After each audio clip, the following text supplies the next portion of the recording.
The spring edition of the Irene Jazz Picnic takes place today at the Irene Country Club.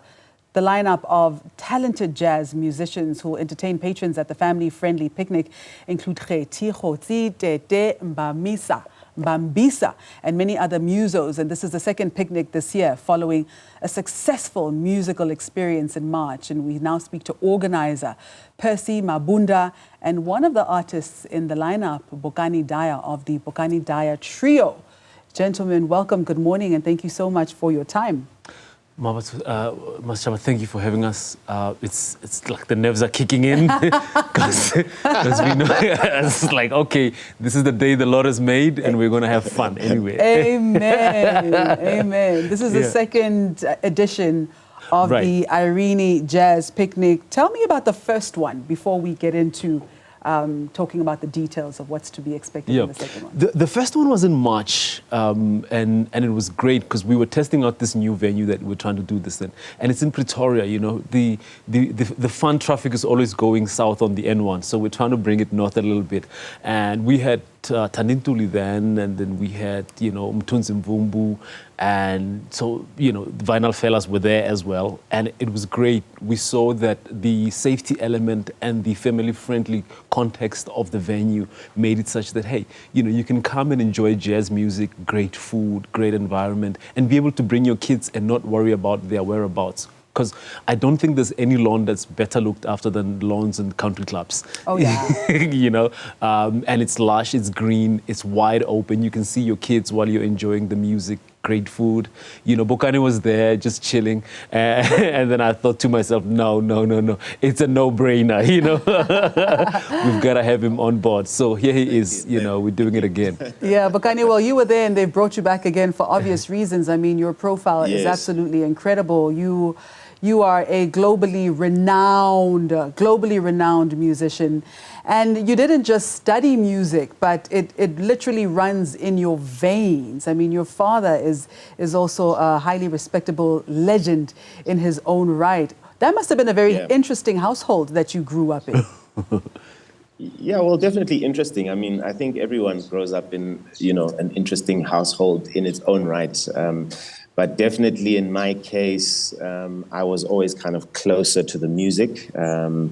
And it was always kind of a natural world for me, meeting my father's colleagues and, you know, hanging around at rehearsals, going around to gigs, carrying his saxophone case and stuff. So, you know, that world I've always been kind of immersed in it. So it was kind of maybe a natural progression that I chose the path that I did.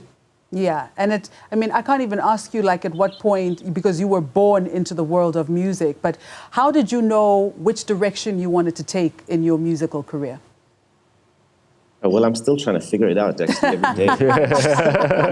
You know, things change, we see different things and we're trying to express ourselves, and I guess we're trying to, we get better at articulating ourselves and things. So, you know, but I would say that it was probably when I was around a teenager, maybe around the age of 14, that I was listening to a lot of music, and I thought to myself, wow, this thing is so powerful and a powerful force for good. And it was kind of quite a definite moment where I decided that this is what I wanted to pursue in my life, and I've never looked back since. Very interesting. So when we talk about the Irene Jazz Picnic, now tell me what it is exactly that families with their children and everyone can expect from the wide, you know, diverse sort of offering that you have. Yeah. So the music is you know, very sophisticated. We've got Bokani and the trio. We've got Tete Mbambisa and his quintet, and a very young and enterprising, you know, I think he's the future of the music. He's a trumpeter called Michael Nkuna, exciting composer, exciting instrumentalist. So the music is really, you know, great. It's higher level, high order music. What we call expensive music. You know what I mean? And so the music is great, but also the context of the environment is such that is so relaxed, it's wide open, it's great on the lawn, wide lawn of the Irene Country Club environment, and great food, you know, cold meats, cheeses, you know, all sorts of good food. and I can't emphasize this, enough. I'm really heartened by how safe it feels to be there. Often when you go out to big events, you worry about your car that's out there. We don't have that problem. It's very safe. I bring my own kids and I let them, just hang out and not worry about where they are, because I know, the place is well looked after in terms of safety. So, you can expect great Pretorian environment. No city looks after people than Pretoria. You brought Bokani back for the second time around. Right. What was it about his first performance at the inaugural? Well, at the inaugural, he wasn't performing. He just came to hang out, Oh, literally? Yeah, he came to hang out, and well, he's a Praetorian, and we look after each other. And I said, look, man, the rest of the world has seen you perform, and I think it's time to come and do it at home, And he picked up the phone and said, okay, say no more. And he came around. I'm a big fan of the music. This relationship with the music is a lifelong commitment for me. And I'm interested in creating context for these great musicians who come out of the culture and make them available not only to sophisticated listeners, but to create entry points, to great music for everyday people. And the kids, we often leave them behind when we go to these big jazz ideas. So I thought, how lovely it would be that my kids, your kids, get to see the things that we enjoy when we are out there on our own. Absolutely, and introduce them also to this type of music as well. When we speak about the market, particularly for jazz music lovers, right. What does that look like right now? Especially, you mentioned the particular location that you chose, that you're trying to bring people, towards the north. Yeah. Right. So, Pretoria is the home of the music. Malombo music was born in Pretoria.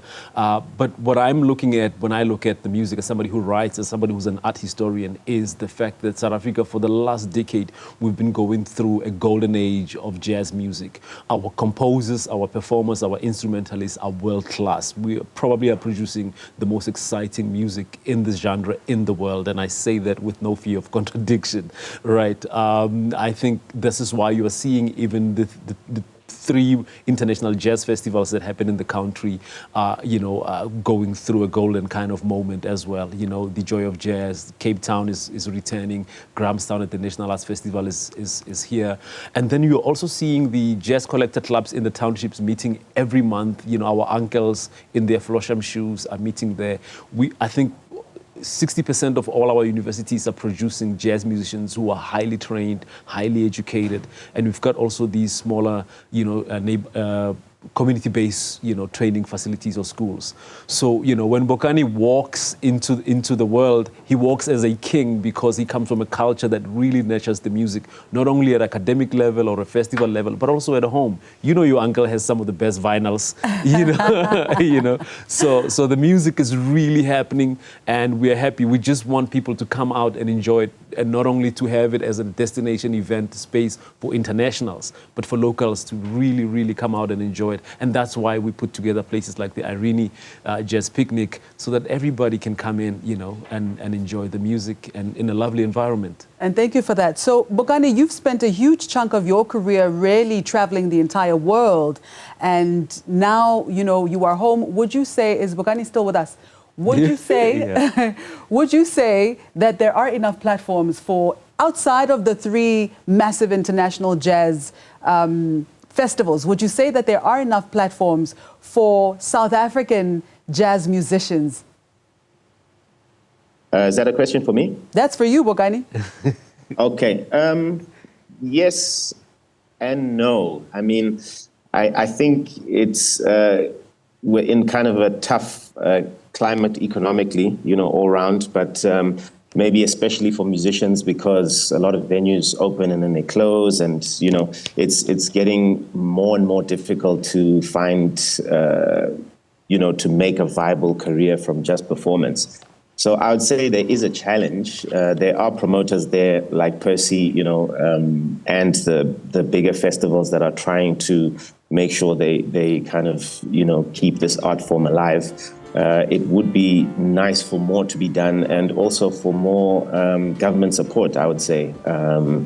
I think that this art form has always been aligned to the greater cause socially, and it would be great for government to recognize this and find ways to, make meaningful interventions to keep it alive, to keep the spark alive.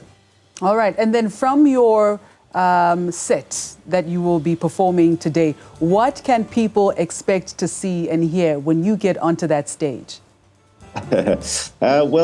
We worked on a trio album that came out in 2018, so we're going to be playing some material from there, some newer stuff from my recent album, and possibly some renditions of some compositions by my favorite artists. That is fantastic. All right. When and how do people get tickets? It's a one-day affair? Yep, it's a one-day affair. Please go on to Quicket and buy the tickets. There will be no tickets sold at the door. So, if you come to the door without a ticket, we're going to ask you to get onto Quicket to buy your ticket there. The doors will open from around 11, and then we party all the way until 6 p.m., just before it gets dark, so that you can take the kids home. And it's going to be funky. It's going to be great. I can't wait, I've got the nerves just thinking about how great the day can be. And the weather is bright and beautiful and warm, so it's going to be great. Ice cream, jazz, kids, family. Hey now. Amazing music. Come on now. You might just see me there. All right. Please do come. We look forward to having you. Thank you so much for your time. Right. Thank you. All right. That was Irene Jazz Picnic organizer and Bokani Dyer, who is a headlining musician, along with his band members, Bokani Dyer Trio.